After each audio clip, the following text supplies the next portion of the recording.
All right, let's get started. Good morning and welcome. Thank you for being here.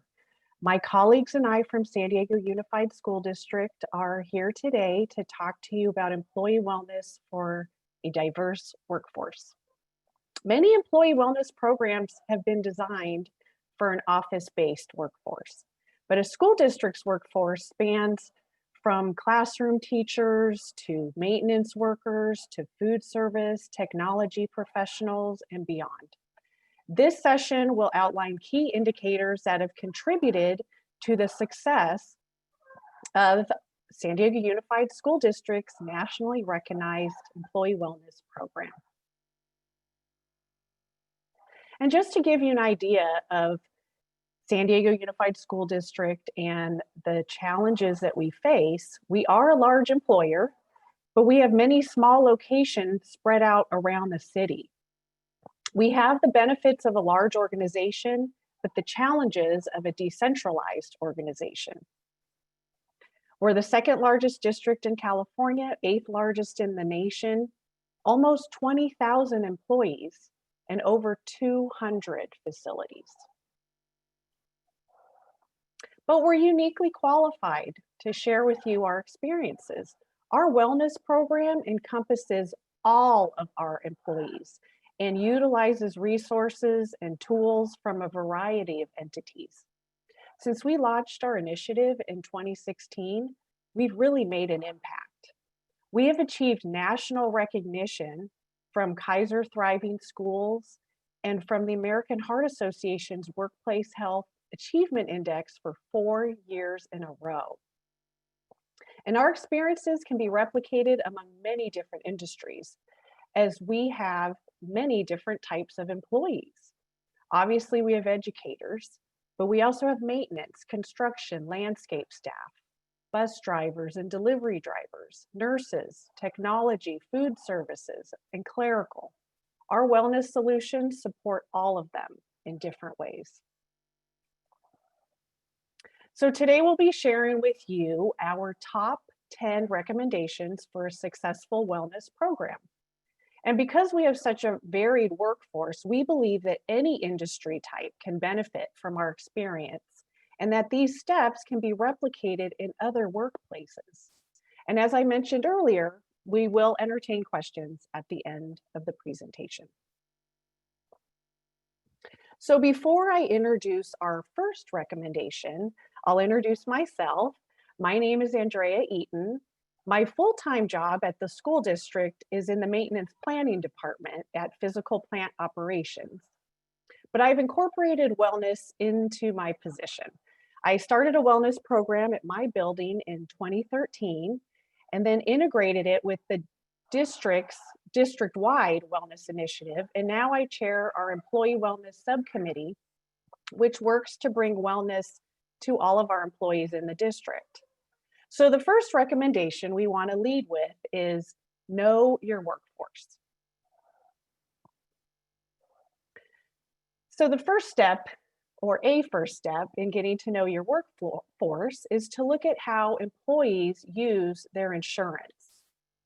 Fortunately, this is information that we were able to obtain from our insurance carriers, Kaiser and United Healthcare, and we have found that it's been very helpful in learning what issues our employees are faced with and which benefits they utilize. Even though this data is in aggregate form, it tells us what percentage of employees have chronic conditions, what percentage visit their doctor, what conditions are most being treated for. It's helped us focus our energies in areas of the most need. For example, musculoskeletal issues are most prevalent, as well as diabetes and hypertension. So as a result, we've created activities that include healthy cooking and injury reduction. In this photo, this is a representative from VIBA, our insurance broker, doing health screenings. So health screenings is also another way to know your workforce. We've used the utilization data to determine the types of screenings that we want to do, and then the health screenings themselves have become a data point. We've done screenings for glucose, cholesterol, skin cancer, strokes, blood pressure. So even data from the screenings is helpful in seeing trends over time and learning about your specific department's needs. We've participated in the county's Love Your Heart events, and at the end of the event, been given great aggregate information on the percentage of employees with high or normal blood pressure. And this can help with your wellness programming. As always, talking to your employees is the best way to find out what they want or what works best for them. Be sure to engage with representatives from the different departments to learn what each group is needing or looking for. Morning events may be better than lunchtime, or knowing that most of your staff is male drives what type of fitness classes you may have. In addition to the different types of employees, we also want to acknowledge the different demographics, male versus female, millennials versus boomers, blue collar versus white collar. At the school district, we have administrative buildings, which are similar to an office type of environment.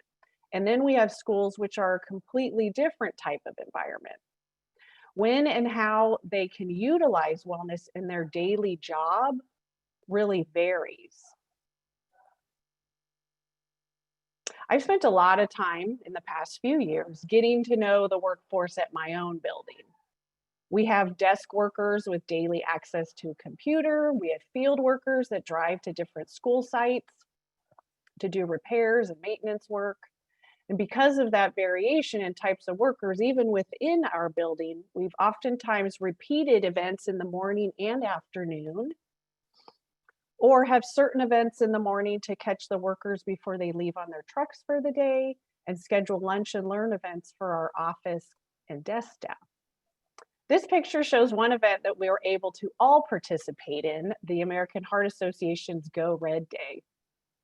Another instance of knowing your workforce, we scheduled a yoga class that wasn't getting much attendance, but once we changed the name to Deep Stretch and changed the focus to injury prevention, the attendance really improved.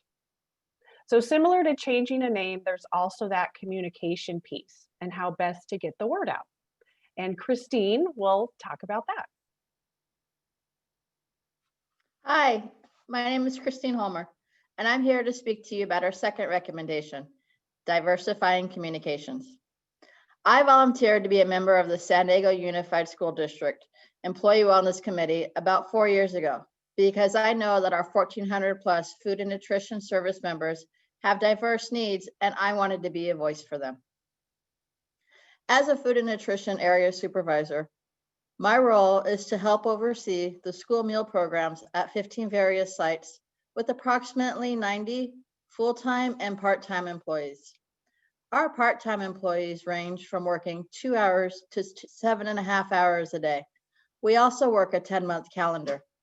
This makes communicating with the food and nutrition service employees a unique group to reach out to, as our work times vary throughout the day. As with other departments in our district, such as landscapers, drivers, and custodians, most of our employees do not sit at a desk or have access to a computer throughout their workday. These factors highlighted the need for us to diversify our communications. In our district, wellness communication starts with a monthly meeting of the department liaisons and community partners who provide oversight to our district's wellness efforts. We call this group our District Wellness Council. A subcommittee of our Wellness Council is the Employee Wellness Committee. Participating in our district's monthly employee wellness meetings has exposed me to new friends and colleagues, as well as wellness partners in our communities. By participating in these meetings, I've learned more about our high-level strategies for wellness in the San Diego Unified School District and the coordinated efforts of other district departments and partners. I have also been able to gather resources ranging from pedometers, stretch bands, and contacts to invite to work out as trainers at our events, and a plethora of other wellness information to share with the members of my food and nutrition service teams. I am usually able to do this at our monthly meetings that I have with my site leads, who are then able to share the information with others at their work sites. The traditional methods of communication often include emails, meetings, and flyers being posted. However, these methods do not always resonate with district employees who do not own or have direct access to a computer or the internet. We have discovered that it's not only food and nutrition service employees who fall into this category, but landscapers, bus drivers, our repair technicians as well. Working with our committee, we have become more mindful and intentional to ensure we are reaching out to every employee.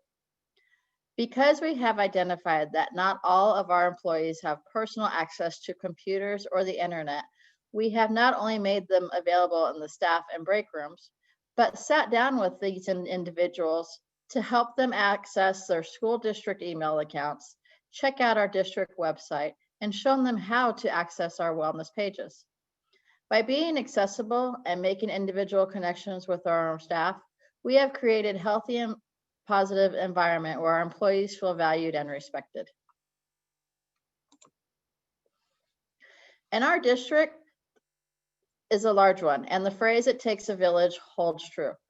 We rely on different department heads and leads to carry our wellness communication throughout our whole team. Our principals have their own daily update pages where we often post wellness information, and they do a great job passing our information along to teachers and counselors via their daily communications. Each site also has an assigned wellness coordinator that helps keep the site wellness bulletin boards up to date and relevant. Our district also has a website with a wellness section and various pages and resource links. We believe that it's important to practice what you preach, and this is our third recommendation: practice wellness at work. The most current example of practicing wellness at work is that we have started to open our weekly Zoom meetings 15 minutes early.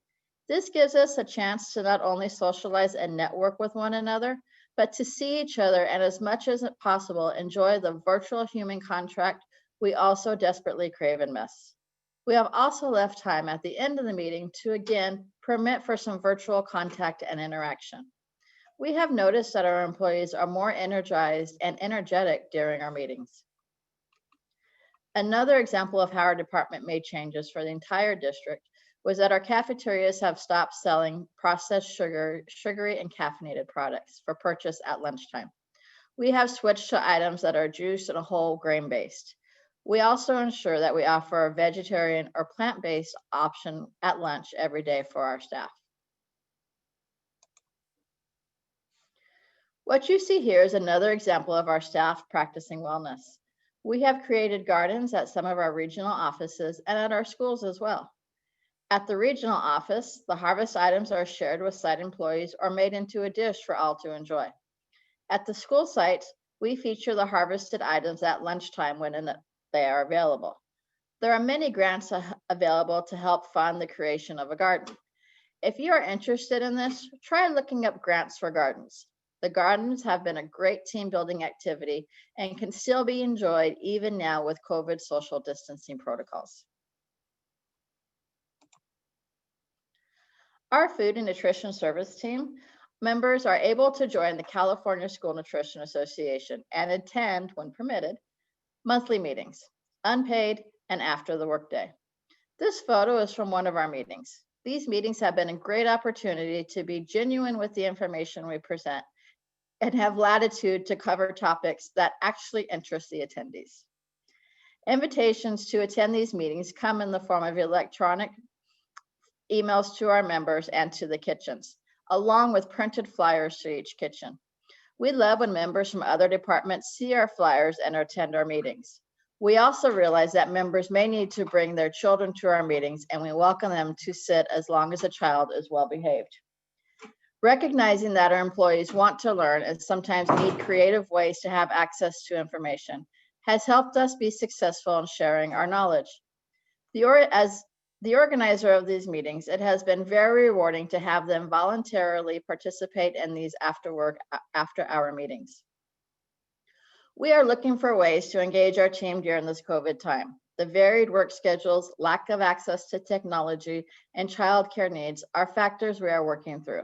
However, when we do resume, some topics we have been asked to cover include how to productively receive criticism, estate planning, and tips for helping with aging parents. This photo was from one of our most recent meetings, and it focused on all types of wellness. We had a rainbow chicken lettuce bar that incorporated more whole and fresh food items into our meeting snack. As you can see, it was not only colorful, but enjoyed by all. At this meeting, we also had speakers on financial wellness. They discussed the general types of savings options, as well as those that are specifically available to school district employees. Information ranged from free and savings and checking accounts to annuities and college savings plans.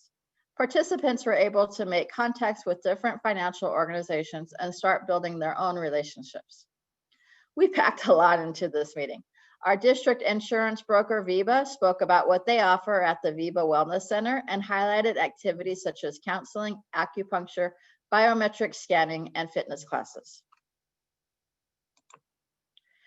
We ended the meeting with some relaxation exercises. I know myself, the idea of finding inner peace without falling asleep has often eluded me, but we identified ways to settle our minds down after being overloaded. We discovered that searching for patterns in word searches and utilizing stress balls can help ease both mental and physical tensions. A popular activity we used, I call mindful positive thoughts. This is when participants create a list of topics such as people, activities, or things that they are grateful for, and then they think of them as a color or specific pattern. This meeting was one of our most enjoyed events, and the positive feedback from the employees is part of what keeps me motivated and keeps me investing my time and personal resources into the events. Thank you for listening, and now I'd like to invite Shirley Love to introduce herself and share more with you. Thank you, Christine. Hello, my name is Shirley Love, and I have been with the district for over 35 years, with 29 of those years being spent at school sites. In 2014, I joined the IT department, where I provide technical support to our staff. I've always been passionate about wellness, so 3 years ago, I had the opportunity to join the Wellness Committee at the district headquarters office, which we refer to as the Ed Center. Since that time, I've become the chair of the Ed Center Wellness Committee. In addition to our superintendent, school board, and administrative staff, the Ed Center also houses our school police, our print shop, our district's mail distribution services, and many other departments. So our fourth recommendation would be to design wellness programming for your unique population. What works at our headquarters office might not work at one of our school sites. So it is important to listen to the needs of your population. One of the first things our Ed Center Wellness Committee did was to conduct a workplace site assessment with the county's Live Well at Work program. We used the assessment to understand the areas of strength and areas of improvement for staff wellness at the headquarters office. And in the picture above, it shows a picture of our committee in front of our district office. Then we conducted surveys with the employees as well as focus groups. Based on the results of the assessment, surveys, and focus groups, we better understood our audience and were able to plan events that would be greatest interest to our staff. As a result of the data we collected, we developed action plans with goals to address gap areas of our efforts. And the picture is our Bike to Work Day. And again, this is pre-COVID, so we are still practicing safe social distancing.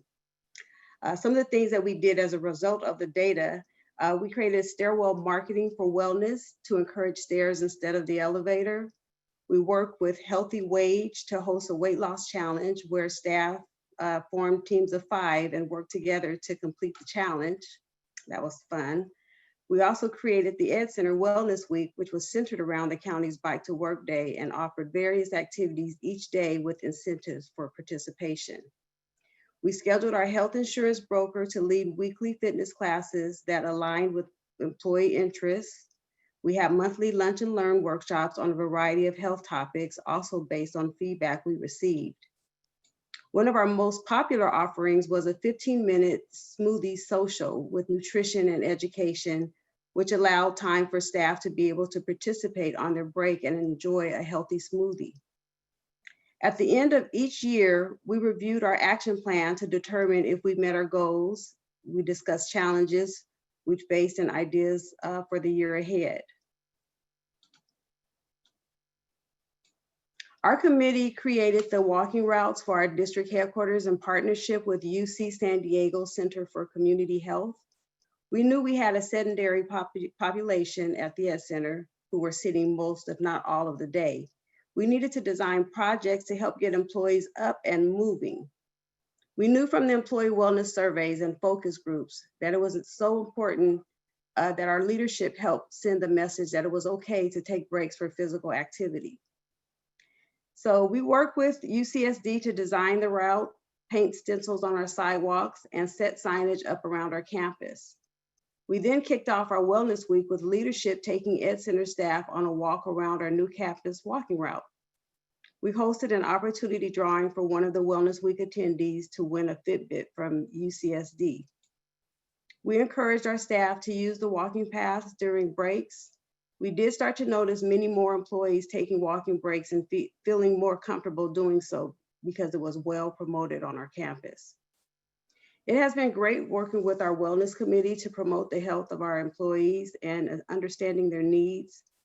I'm grateful for the chance I've had to help ensure employee voices are represented in employee well-being programming. And with that, I'd like to turn it over to Kate McDevitt, who has done an amazing job in leading the wellness committees. Oh, thank you so much, Shirley. Hi, everyone. I'm Kate McDevitt. I'm San Diego Unified's District Wellness Supervisor. And in my role, I do work full-time in wellness, and I oversee our District Wellness Initiative, which we launched in 2016 to support the health and well-being of all of our students, staff, and families. But the work of ensuring the wellness is supported across our system for more than 100,000 students and more than 15,000 staff requires a team. And we're so fortunate in San Diego Unified to have developed both a dedicated team and a system of implementation that are working collectively to build a culture of health in our district. Having a shared structure across your system has been key to our success, and we wanted to be sure to highlight that as recommendation number 5. So in this photo, you'll see representatives from many of our school sites, different departments across our district coming together to accept the San Diego County's Childhood Obesity Partnership Initiative Award. We were so proud last year to receive that. And I think this photo is a great reflection of that shared system that we have across our San Diego Unified. Some of you may be familiar with the collective impact model. And collective impact is the commitment of groups from diverse sectors to a common agenda for solving specific social problems using a structure form of collaboration. And we apply the collective impact model in our district wellness efforts. So there are 5 different conditions of collective impact, which you'll see here on the screen. It's important that you have a backbone organization. For San Diego Unified's wellness efforts, our department, the Department of Nursing and Wellness, does lead and coordinate the efforts and help to coordinate our departments and partners. But we also have an amazing wellness council. Many of the members are here today. We're so grateful to see you, that are helping to set our strategic plans. And then it's important to have a common agenda so that you're all working towards the same goal. And in San Diego Unified, we use our wellness policy and the implementation of that policy as our common goal. Then you need to make sure, as Christine did such a beautiful job illustrating, that you have continuous communication in diversified ways across the system. And so we have found many different ways to ensure that communication is happening on a monthly and weekly basis. The 4th condition of collective impact is shared measurement. So in San Diego Unified, we have reporting tools that we use consistently at every single school site and central office so that we have baseline data and can see progress over time. And then finally, we have mutually reinforcing activities with programs and offerings to all schools and sites that are made possible through many of our community partners and departments. Now, to make sure that this shared system is working, you do need to have a team. It's very important. And we are so fortunate to have wellness champions at every single one of our school sites and central offices, which we call our site wellness coordinators. And we have been working with our school and central office site wellness coordinators now for 4 years. We're going into our 5th year, and it's been amazing to see the progress and the change in the culture that's happening as a result of their leadership on the ground. We think this is absolutely critical, so we really want to emphasize the importance of wellness representatives in the different departments. And to help make sure that they're all in sync, we host each year a Wellness Institute, an annual training where we convene all of our school wellness coordinators to come together and make sure that they have the information, they understand the community partner resources available to them, and that they have time to talk through any challenges or barriers that they may be facing at their site. It's really become a great space for dialogue and for us to better understand the needs of our schools and central offices. And with that, I'm going to turn it over to Andrea to talk about our next recommendation. Our district has been fortunate to leverage our relationships with our community partners, and we're grateful that a lot of our partners are here today watching our presentation. So that leads us to our 6th recommendation, collaboration with community partners. I'm guessing, like many of you, there isn't a budget for wellness. We're lucky to have a staff person, but that's really all we have. And so using our existing resources and reaching out to our community members has allowed us to be very successful. Our insurance broker, Viva, and our insurance carriers, United Healthcare and Kaiser, have been a huge resource for us, providing classes, clinics, health screenings, webinars in partnership with our employee assistance programs and other tools. And at the national level, the Alliance for the Healthier Generation, which is specific to schools, and the American Heart Association has provided awards and health education programming. And then at the county level, UCSD Center for Community Health, and of course, the County of San Diego Health and Human Services Agency. And we're proud Live Well at Work partner, and we've gained a lot of benefit from that relationship. Our 7th recommendation is benchmarking your success. So benchmarking is a process where you measure your company's success against similar institutions to discover how to improve your performance. Benchmarking can be used to compare program implementation, operations, outcome metrics, and it promotes learning from experiences of others and can help you identify potential areas of concern within your own workforce. Metrics obtained from benchmarking data can help you focus on changes needed to improve your program early on and save time and resources. And we've found this to be really helpful in our efforts. So in this photo here, you'll see some of our staff from Knox Middle School. They're engaged in a yoga class, but I liked this photo because they're really reaching out in both directions, looking forward about where they're going, and they've got their arms out behind them as well. And I think a lot of benchmarking is really having this sort of approach. And so in San Diego Unified, we're using benchmarking at all different levels to achieve our goals and achievements. And I wanted to highlight a few of those. At the site level, we are using an assessment of our implementation of our wellness policy as a way to benchmark one school against another and see where we have gap areas, where schools might need more support, or where we're really thriving. It's really been a great way to better understand the needs of the unique school communities. We may see that in a middle school, things are very different than in our high school populations. And so we can adjust our community partner offerings to make sure that we're accommodating for the needs that are arising.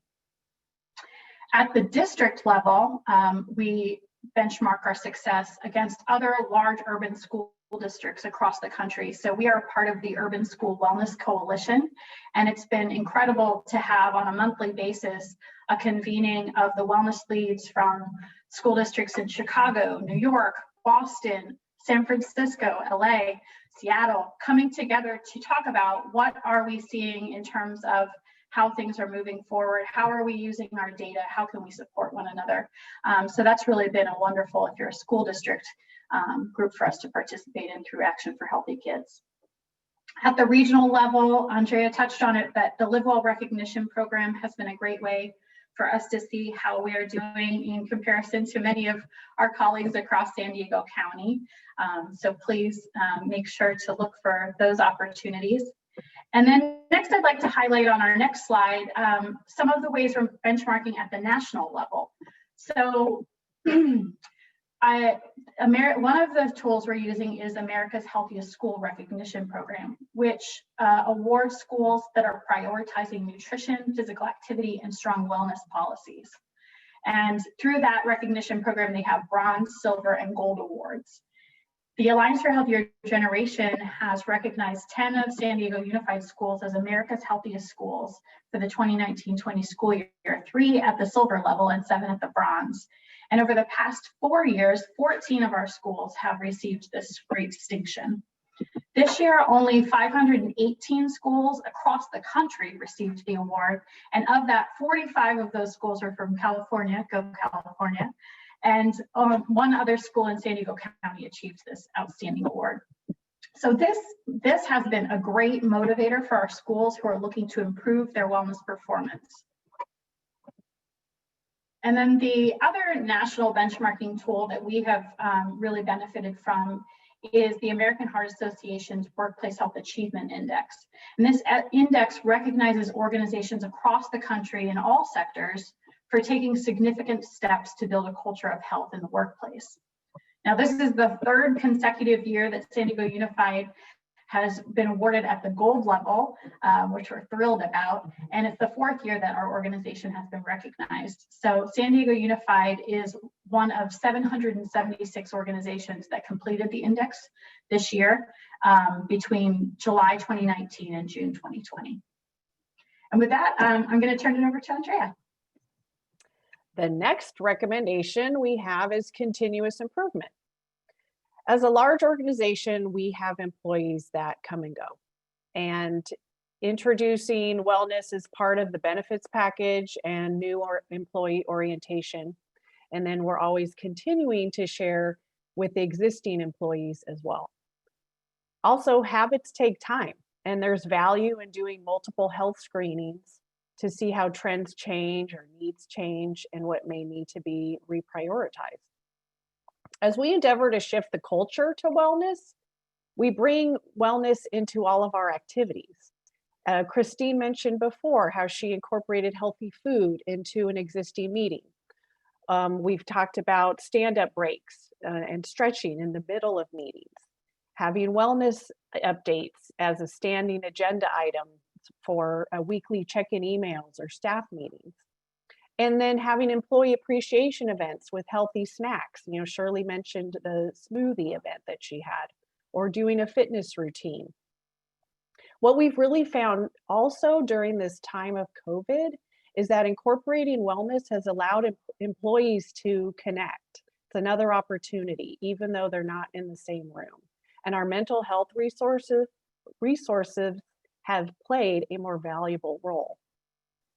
Our next steps as we continually work to improve is really marketing and branding wellness within the district, disease management programs for selected chronic conditions, focusing on wellness in the age of COVID and the changes that we need to make in promoting telemedicine and connecting employees to mental health supports, and looking at different ways to bring wellness to our employees. For example, different types of screenings, virtual classes and workshops.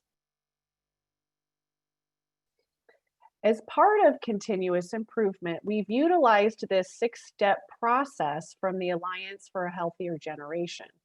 This helps us to track and evaluate priorities regularly. So it starts with building a support with a site coordinator, and then doing surveys and assessments to see where we're at and where we need to focus. Leveraging those resources to take action, and then of course, feeling good about the progress that we've made.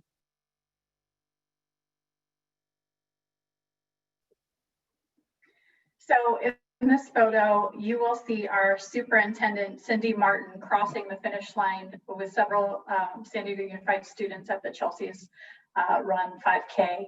And we are so fortunate to have a superintendent who has been a tremendous champion for wellness.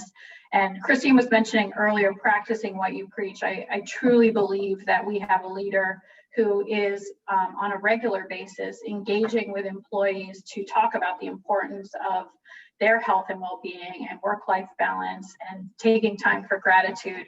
And we realize that that is maybe somewhat rare, but it has been key to our success. So recommendation number 9 is leadership engagement. There's a lot of evidence that organizations with strong leadership support for employee wellness have the best return on investment, far greater participation, and they have more employees that are indicating that they've changed at least one health behavior. Superintendent Martin has been on the ground in the conversations, sitting alongside us to really help plan for employee wellness in our district, and we're extremely grateful to her for that. But it's not just at the senior leadership level that you need to engage. You also need to make sure you're talking with your middle management in a school district, with our principals, with our department heads, about the importance of why they need to be the ones to set the tone, to say it's okay to take a walking break at lunch, to say it's okay to not eat your lunch at your desk, to really make time for themselves. And we've seen this in a lot of the employee survey data that we've collected, that employees are saying, I need to hear from my supervisor that this is okay for me to feel comfortable participating. And so we've really tried to make an effort to ensure that our leadership understands the why behind wellness and the benefits in the long run of giving people that space and time to take care of their own needs. We've also worked along leaders in our bargaining units, or what others might describe as unions, to talk about what are the needs of their members. We see very different sorts of needs across different bargaining units. And really, again, it goes back to one approach across a system is not going to work. You really need to take the time to understand the unique needs and design programs specific to those populations. And then work with your community partners to make sure there's so many free available resources. We have amazing partners in San Diego County, and it's important that they understand what the needs are on the ground as well. So that's a two-way street. But the leaders of our bargaining units have been important in this process as well. Since 2016, when our district wellness initiative launched, our superintendent and school board have continued to prioritize and invest in wellness in our district. And we realize that that's something both to value and to celebrate. So I'll turn it back over to Andrea for our last recommendation. Our final, last but not least, number 10, recognize and celebrate success. School sites, administrative sites, they're all encouraged to celebrate what we've done well and come up with new goals for the next year. The district as a whole, we focus on our wellness successes and we celebrate them throughout the year. And you've heard about a few of them already in this presentation. We know there are always challenges, and those are always going to be there, and finding ways to overcome them is important, but focusing on the successes and winning the small battles is to be celebrated. And what we found as we try to really change the culture is it's better to highlight those that are having success and recognizing them versus penalizing those who are not yet meeting their goals. We're very proud of our champions, and without them, we wouldn't be able to do the work that we're doing. So true. And so those are our top 10 recommendations for employee wellness for a diverse workforce. And just as a quick recap, know your workforce, really get to know the health data and the health needs of your community, understand your demographics. Diversify your communication. Not everyone has email. They might be much more receptive to in-person communications, virtual right now, but really make sure that you are listening to the communication needs of your workforce. Practice wellness at work. Make sure that it's a part of your culture throughout the day. Christine gave a lot of great examples of how food services has done that so well. Design for your unique population. As Shirley mentioned, what works at one site may not work at another, and it's important to allow the people within that population and community to help design what's right for them and meets their needs. Have a shared structure across your system with a common agenda, common goals, and common measurement tools. Make sure to engage the incredible community partners in San Diego and across the country at all levels. Benchmark your success. See how you compare to other organizations similar or different from yours and how you might be able to learn from them. Make sure you have a continuous improvement process. This work is never done. The needs are always changing and there's always room to grow. So make sure that you're continuing to look back and reflect forward. And then engage your leadership, not only hearing from them, but encourage them to participate in your wellness efforts. And then lastly, celebrate your success. It's so important to really recognize the small incremental steps that are happening along the way so that people can understand the progress that's being made, but also feel good about the time that they're investing in this work in wellness. We did also want to just share a few suggested tools that we've mentioned today. So if you're just getting started, talk to your health insurance carriers or your health insurance broker to see if you can look at the utilization data, see if they can give you a presentation of that data. Kaiser and United Healthcare for the last several years have done that for us, and it's been tremendously helpful. If you want to work on benchmarking, again, the American Heart Association Workplace Health Achievement Index works in all sectors. So it's a great tool to really see where you are in comparison to others. And it would be great to see more San Diego County organizations on that list next year. If you're a school district, consider the Alliance for Healthier Generations assessment tools. This year, we are using the Quick Start Health Assessment, and that's because it's specifically designed for a COVID environment. We know a lot of the typical questions that we would ask in a normal school year will not apply this year. So we're using this as our assessment tool this year. And then big thanks to the county. We're so happy to be a part of this presentation today, and we're very proud to be a Live Well partner. And I know they have some new Live Well at Work recognition programs on the horizon, so stay tuned for those. I think there'll be a lot of great resources to come.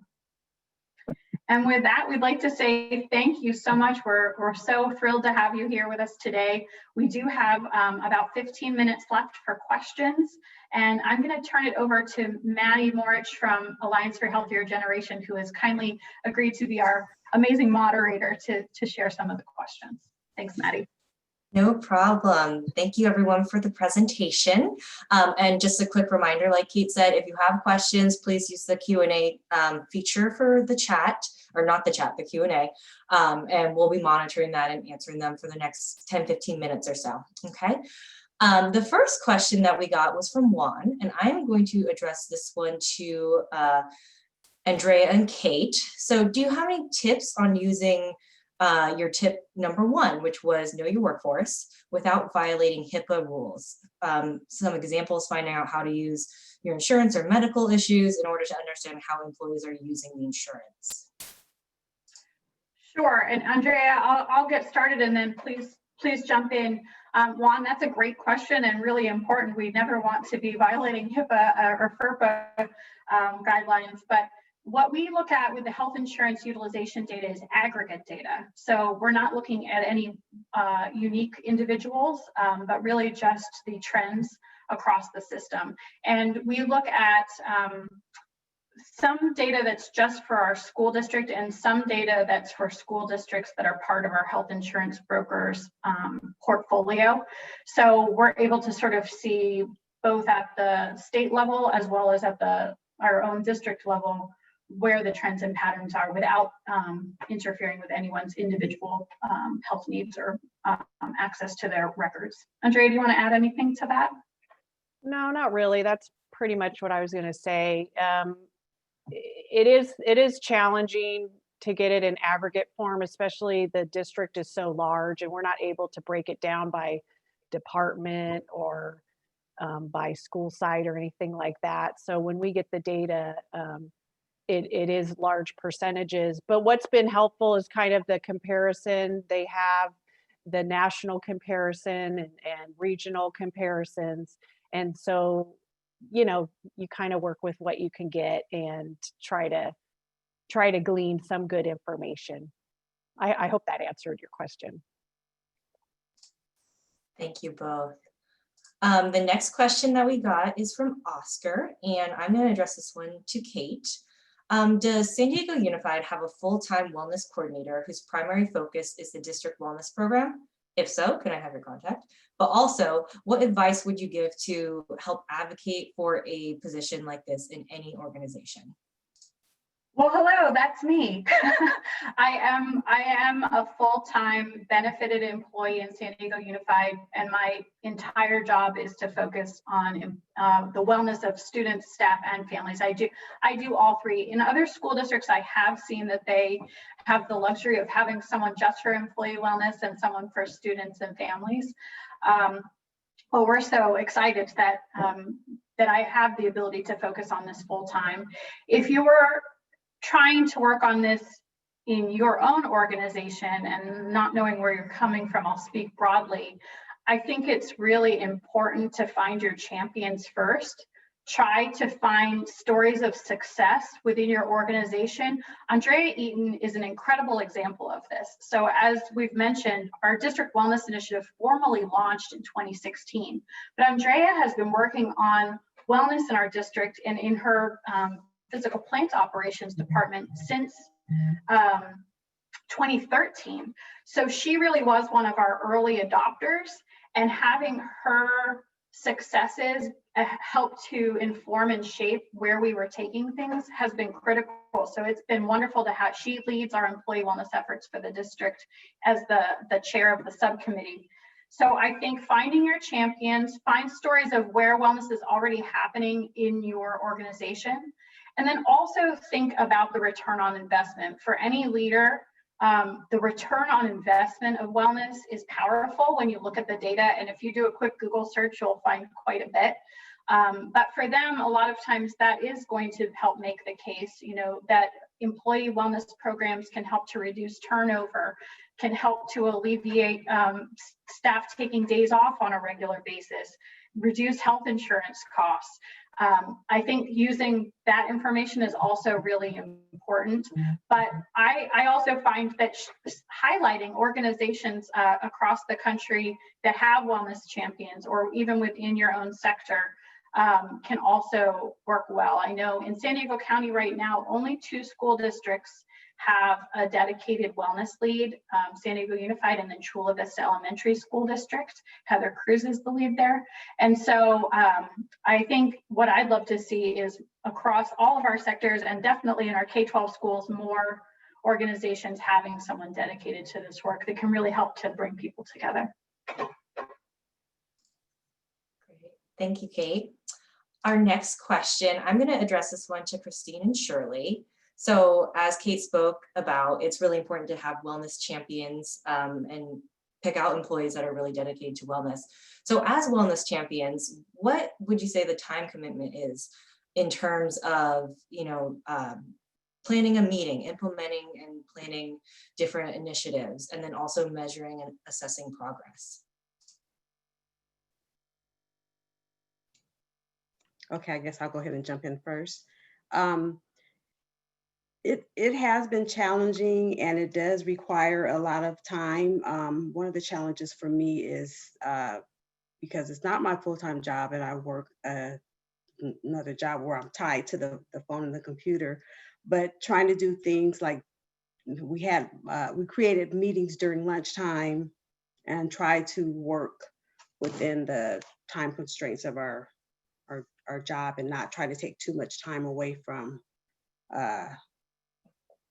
the times from our families to do this, but it does require some dedication to be able to really pursue this.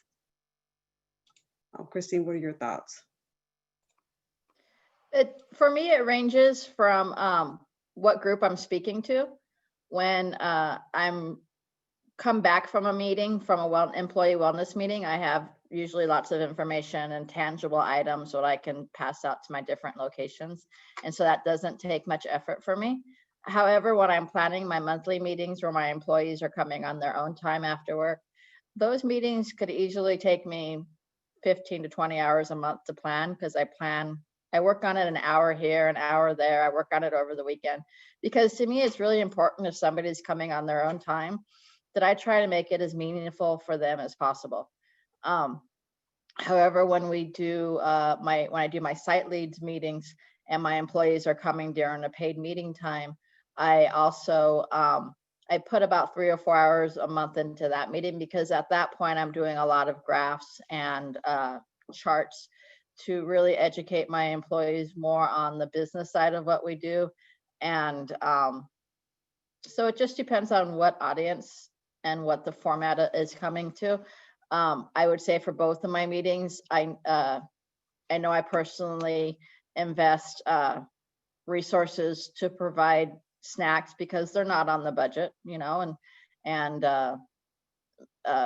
raffle prizes, because again, they're not in the budget. But to me, it's something that I am able to do, and feel that if my employees are giving up their time, at least then it's worth it to me to make that event as meaningful to them as possible. Thank you, Christine and Shirley. Another question that we just got, do you need to replenish wellness funds every year to have successful engagement? What do you do? Specifically speaking about not seeing health carriers providing funding every year. That one might be addressed more towards Kate. Sure. So Andrea mentioned this briefly, but in San Diego Unified right now, there is not a dedicated budget to wellness other than the staff salaries of those on the wellness team. So what I would tell you is that we have become very good at leveraging the existing resources in our community, the existing resources within our organization. I do think that the program would benefit tremendously from additional funding and the replenishment on a regular basis. And we are working towards that. But we do benefit from our health insurance broker, which is California Schools Viva. They do provide quite a lot of in-kind support to us.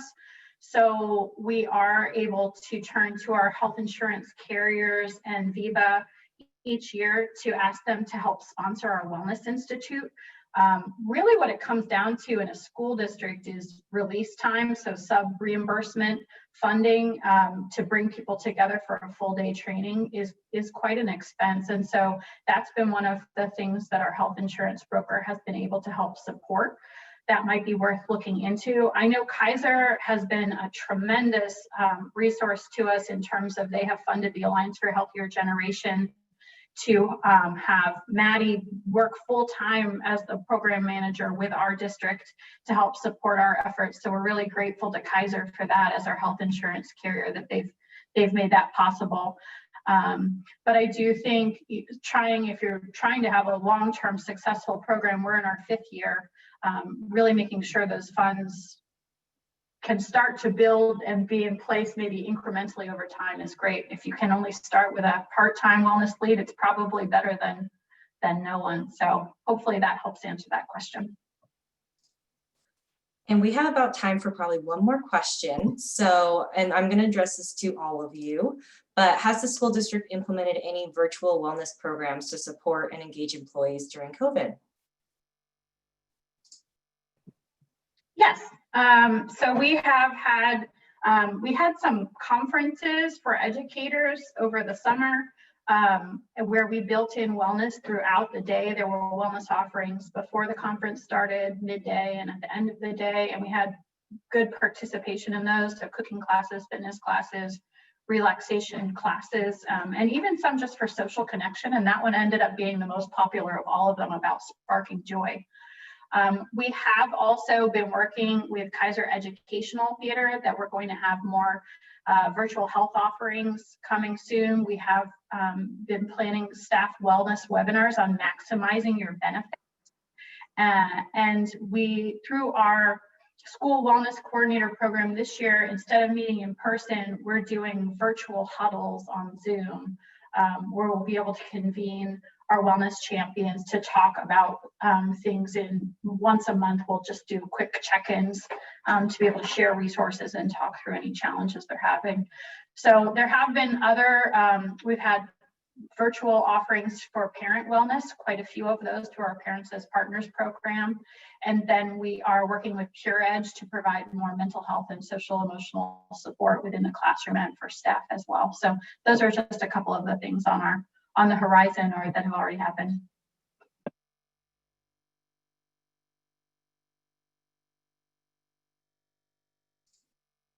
Any other add-ins for COVID-related virtual wellness? I would just like to reiterate that for us, for those employees who do not work at a computer all day, we are not Zoom fatigued. And if you have employees who fall into this category, just don't assume that they want to start the meeting exactly and end exactly because they have other things to do. Give them a moment to look at each other on the screen and wave and ask about the kids and ask about the grandkids, because this is what made our culture so tight knit before COVID that that virtual interaction is vital to just making us feel normal again, as normal as we can be. So I realize there are meetings that go back to back to back, but when possible, add some private, a few minutes for employees to just say hi. Thanks so much, Christine. I think that's such an important point. And for those of you who have been here for this session, we want to thank you so much for taking the time to learn alongside us today. Hopefully we've been able to share some stories and some points that you may be able to take back to your organization. You should be able to find our contact information in the virtual portal. I think you can click on our names to find us there. But if you have any questions, don't feel free to reach out to us. We are so happy to share what we've learned along the way. And a big thanks to my colleagues here today that co-presented with me. It's a proud moment for all of us to be able to share this with you. Thanks, everyone.